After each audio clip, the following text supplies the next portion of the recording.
Aujourd'hui, on va voir la portée. Donc, à rappeler que la semaine dernière, on a vu les 7 notes de la musique via l'hymne de Saint Jean-Baptiste. Donc, c'était 8 Ré, Mi, Fa, Sol, La, Si. Et le 8 était remplacé au XVIIe siècle par Giovanni Battista Doni. Donc, qu'est-ce qu'une portée? À rappeler que la première portée a été créée par Guy d'Arezzo. C'était une portée à 4 lignes. Un peu plus tard, il a ajouté une 5e ligne. Donc, la portée que nous utilisons aujourd'hui a 5 lignes. Donc, par définition, une portée, c'est un ensemble de 5 lignes disposées horizontalement sur lesquelles ou entre lesquelles on écrit les figures de notes. À travers les 5 doigts de la main, il est très facile à trouver ou bien à comprendre la portée ou bien une portée. Donc, la portée a 5 lignes, le pouce, la première ligne, deuxième ligne, troisième ligne, quatrième ligne et 5e ligne. Et attention, une portée est composée de 2 éléments, ligne et interligne. Voici les lignes, 1, 2, 3, 4, 5. Les interlignes, c'est l'espace, ou bien l'interligne, c'est l'espace compris entre 2 lignes. Donc, entre ces 2 premières lignes, on a une interligne. Donc, une interligne, une interligne, une interligne. Donc, une portée est composée de 5 lignes et de 4 interlignes. Donc, c'est une portée. Donc,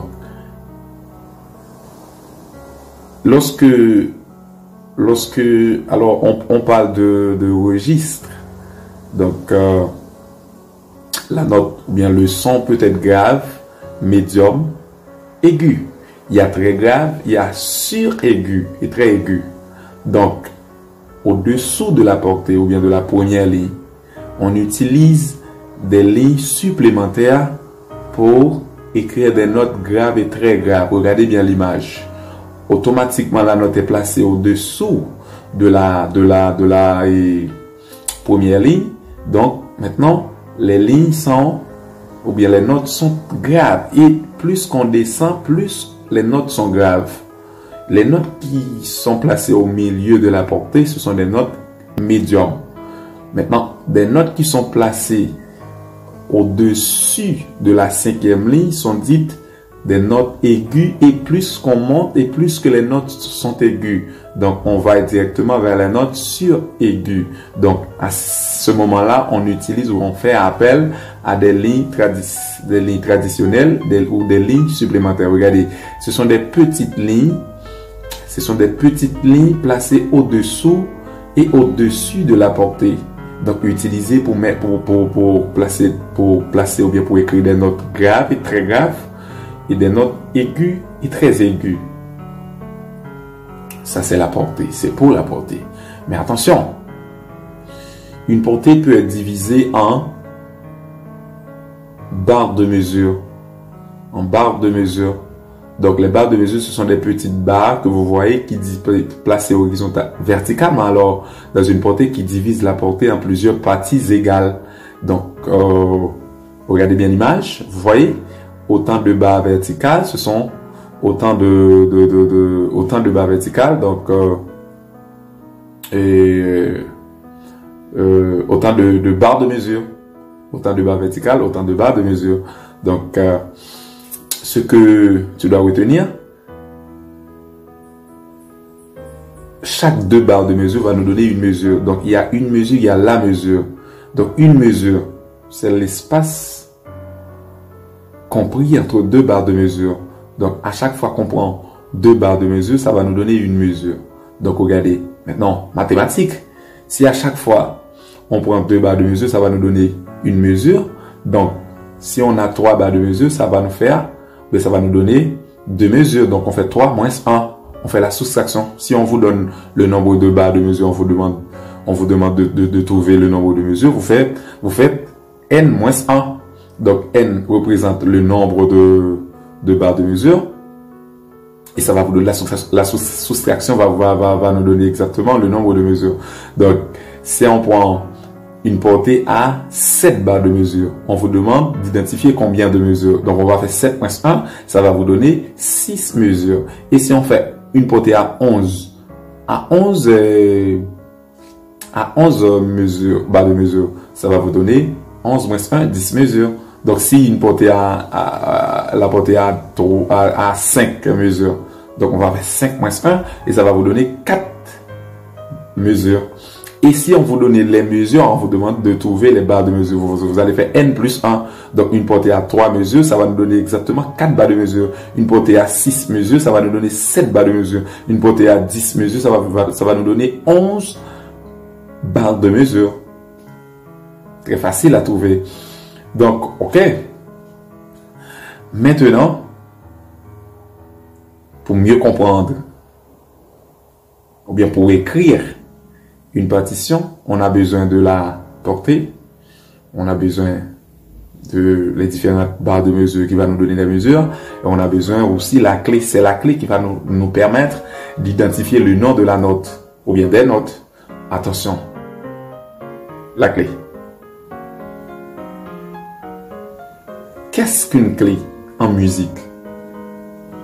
Par définition, en musique, la clé, c'est un signe conventionnel placé au commencement de la portée qui indique par la relation le nom de la note et la place qu'elle occupe dans l'échelle musicale. Quand on parle de l'échelle musicale, on parle des sons qui peuvent être graves, médiums et aigus. Donc, il existe 3 types de clés. La clé d'ut ou clé de do, la clé de fa et la clé de sol. Donc, Guida Rezo dit que le solfège vient du latin solfeggio, qui signifie sol et fa. Donc, il va donner naissance, ou bien il va créer 2 clés, ou bien il va donner naissance à 2 clés, la clé de fa et la clé de sol. Donc, la clé d'ut ou clé de do, généralement, on ne va pas trouver ce genre de clés facilement. Donc, les clés qui sont plus faciles à trouver dans les partitions, ce sont les clés de fa et la clé de sol. Donc, c'est ces deux genres de clés que nous allons parler aujourd'hui. La clé de sol et la clé de fa. Donc, tu peux me poser des questions sur la clé d'ut en privé. J'attends tes commentaires. Yes. On prend la clé de sol avant. Regardez bien comment faire une clé de sol. Regardez bien l'image. Voilà. Regarde le croisement. Donc, le point est placé sur la deuxième ligne de la portée. À rappeler que la portée a 5 lignes, le point de la clé de sol est placé sur la deuxième ligne. Donc, toutes les clés, toutes les notes qui vont être placées sur la deuxième ligne prennent le nom ou bien prendront le nom de sol. Donc, il est très facile à trouver la note sol sur une partition. Donc, vous regardez l'endroit où est placé le point. Toutes les notes qui prennent la même position, donc, s'appellent la note sol. Maintenant, si on a le nom de la deuxième ligne, le nom de la première ligne est facile à trouver. Donc, avec les 5 doigts de la main encore, la première ligne s'appelle mi, sol, si, ré, fa. Donc, c'est très facile. Ça, c'est une leçon à étudier. Très facilement, avec la clé de sol, les lignes sont mi, sol, si, ré, fa. Et si les lignes sont mi, sol, si, ré, fa, eh bien, entre mi et sol, on a fa. Entre sol et si, on a la. Entre si et ré, on a do. Et entre ré et fa, on a mi. Donc, pour la clé de sol, les lignes sont mi, sol, si, ré, fa. Et les autres lignes sont fa, la, do, mi. Attention, automatiquement, on change de clé, les notes changent de nom. On va passer de la clé de sol à la clé de fa. Regardez bien l'image pour la clé de sol. Voilà la première ligne mi, sol, si, ré, fa et les autres lignes fa, la, do, mi. Donc attention, pour la clé de fa, le point est placé sur la 4e ligne. Regardez bien l'image. Ah, c'est là la différence entre la clé de sol et la clé de fa. Pour la clé de sol, le point est placé sur la 2e ligne et la 2e ligne s'appelle sol. Pour la clé de fa, le point est placé sur la 4e ligne. Sur la 4e ligne, donc la 4e ligne s'appelle fa. Donc si la 4e ligne s'appelle fa, donc on va nommer toutes les autres lignes. Donc ce sont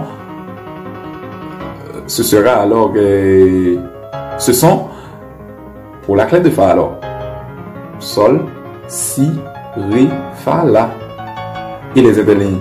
entre sol et si, la, entre si et ré, do, entre ré et fa, mi, et entre fa et la, sol.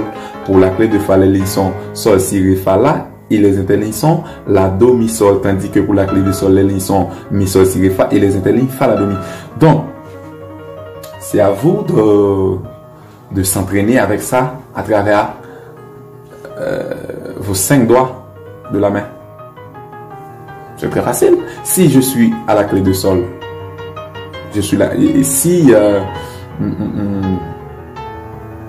j'ai la clé de sol et à la portée. Donc pour la clé de sol, je dis les lignes sont mi, sol, si, ré, fa. Les interlignes fa, la, do, mi. Fa, la, do, mi. Et pour la clé de fa, les lignes sont sol, si, ré, fa, la. Et les interlignes la, do, mi, sol. C'est très facile. Attention, si vous êtes pianiste, votre partition ou bien vos partitions seront beaucoup plus difficiles à jouer parce que vous allez utiliser les 2 clés. Si vous êtes guitariste d'accompagnement, vous allez utiliser la clé de sol seulement. Si vous êtes flûtiste, saxophoniste, trompettiste, etc., donc vous aurez à utiliser seulement la clé de sol. Si vous êtes bassiste, vous aurez à utiliser seulement la clé de fa. Et si vous êtes chanteur, donc chanteur alto et soprano, vous allez utiliser la clé de sol. Si vous êtes ténor, baryton, basse, vous allez utiliser la clé de fa. Mais attention, il y a ce qu'on appelle le système. Un système en solfège, c'est la réunion des deux clés, ou bien de 2 portées par un accolade. Donc on a une portée en haut, regarde bien l'image, une portée en haut et une portée en bas. Les 2 sont réunis ou bien sont liés par un accolade. Donc les 2 se jouent ensemble. Bon, si vous êtes pianiste, pendant que vous regardez les notes qui sont placées à la clé de sol, il faut faire un coup d'œil rapidement sur ceux qui sont placés en clé de fa. Et vous faites ça automatiquement. Ah, clé de sol, clé de fa. Donc mi, la première ligne pour la clé de fa c'est mi, la première ligne pour la clé de sol c'est pour la clé de fa c'est sol. Donc c'est un travail rapide qu'il faut faire. Donc maintenant regardez bien l'image. Donc ici on a une partition vierge. Qu'est-ce qu'une partition vierge? Une partition vierge, c'est une partition dans laquelle on a une portée, on a exactement la portée qui est divisée en plusieurs barres, en plusieurs mesures, via des barres de mesure, et on a la clé. On a la clé. Maintenant, ça c'est une partition vierge. Il n'y a aucune note, il n'y a pas de do, il n'y a rien à jouer, mais c'est une partition vierge. Automatiquement, on ajoute une note, donc maintenant, ça change de partition vierge à une partition à exécuter. Ok? Donc, vous pouvez toujours laisser des commentaires et pour des questions. C'est très important. Il n'y a pas de musique sans solfège. Et si vous faites la musique sans solfège, vous faites ou bien vous jouez par routine. Attention.